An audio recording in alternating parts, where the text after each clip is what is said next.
Cost of living adjustment for Social Security increases benefits for seniors based on inflation. It is typically calculated using the inflation rate for July, August, and September of the prior year. Over the past 25 years, it averages about 2.6%. And we just got this year's numbers. Here with more on the adjustment for 2026 is Yahoo Finance senior columnist Kerry Hannon. Kerry, the reason that we got the CPI report is so that this could be calculated. That's correct. They brought the workers back in to calculate these numbers, even though they weren't getting paychecks.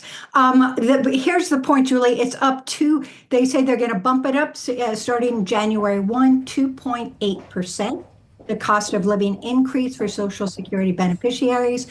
And that is a hair above last year's, which was 2.5%.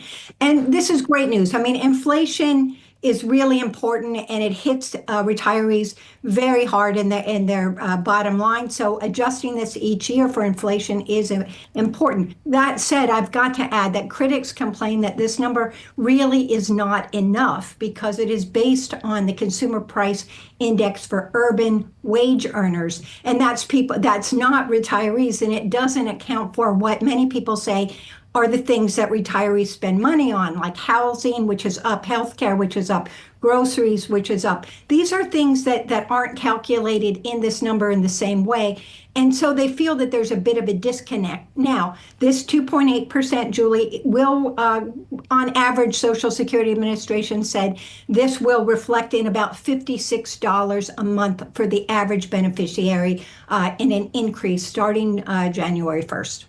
Kerry, as you said, some of these items have gone up a lot and they're weighted more heavily in some of this cohort's spending on a monthly basis. Has there been any talk of changing it, or this is kind of what it is?